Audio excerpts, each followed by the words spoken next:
वक्रतुण्ड महाकाय सूर्यकोटि समप्रभ निर्विघ्नं कुरु मे देव सर्वकार्येषु सर्वदा।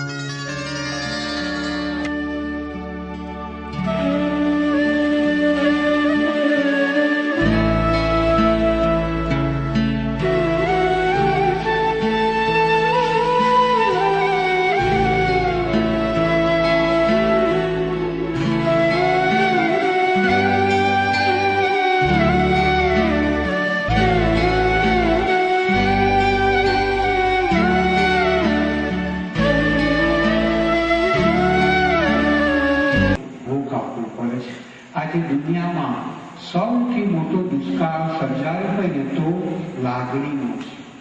आज लागणी बहुत ओછી થતી જાય છે। જમીનમાં પાણી દર વર્ષે નીચું ઉતરતું જાય છે। એના કરતા પણ સમાજમાં લાગણીનું સ્તર દિવસે દિવસે વધુ અને વધુ નીચું અને નીચું ઉતરતું જોવા મળે છે। લાગણી બહુ ઓછી છે। હું તમને એમ કહેવા માંગુ છું કે બીજાને લાગણી આપવી, બીજાને ચાહવું ને એ તો ભગવાનની ભક્તિ કરીને એના કરતા ઉત્તમ કામ છે।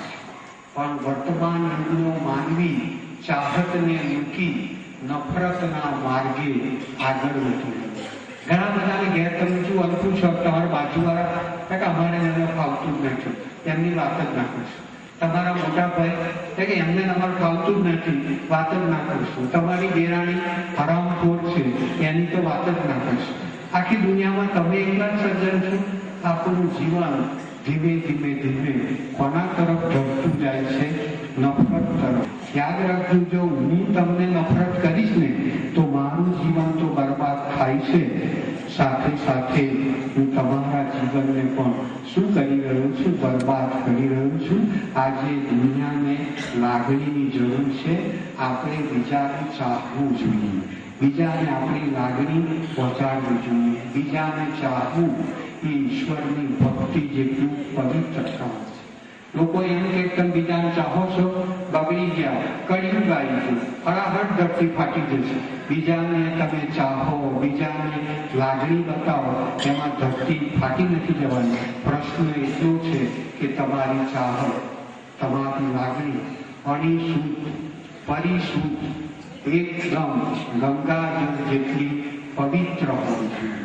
જે લાગણીમાં વાસના ભડકે કરતી હોય, વાસનાથી ભડકે કરતી લાગણી એ સાચી લાગણી નથી। જો હું તમને બતાવું માં અને બાળક વચ્ચેની લાગણી, માળી અને બગીચા વચ્ચેની લાગણી, ભક્ત અને ભગવાન વચ્ચેની લાગણી, ખેડૂત અને ખેતર વચ્ચેની લાગણી, આ સાચી લાગણી છે। હવે એવું ના માનશું કે જીવતાને જ આપણે પ્રેમ કરી શકીએ। ખેડૂત છે ને એના ખેતરને પણ પ્રેમ કરે છે। એક બે દાખલા આપું છે ખ્યાલ આવે। જે ખેડૂત છે, જે માટીમાંથી પેદા થયા છે, જેને પોતાની જિંદગી માટીમાં કાઢી છે ને એને મારી વાત સમજાશે।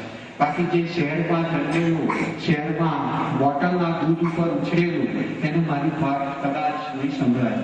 નિર્જીવ વસ્તુને પણ આપણે પ્રેમ કરી શકીએ। ખેડૂત ખેતરને કેટલો અનહદ પ્રેમ કરે છે। જો ખેતરમાંથી રેલવે નીકળે, પાણીની કેનાલ નીકળે, રોડ નીકળે અને ખેતરનો થોડો ભાગ જતો રહે ને તો સિટીવાળા એમ કે ફાવી ગયા, તમારે તો જમીનના પૈસા ઉઠી ગયા। પણ ખેડૂતની આંખમાં બોર જેટલા આંસુ હોય છે, એના માટે પૈસા ગૌણ છે। જમીન એ એની માં છે। ખેડૂત જમીનને એ રીતે જુએ છે કે આજ જમીન ઉપર મારી 7 પેઢીના મારા બાપ, એના બાપા, એના બાપા, એમના પવિત્ર ચરણોથી પુનિત થયેલી આ જમીન છે।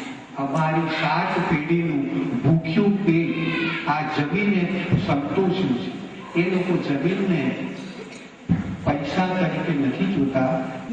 તમે કોઈને જેટલો પ્રેમ આપશો ને એટલો જ પ્રેમ તમને પણ કોઈક આપશે।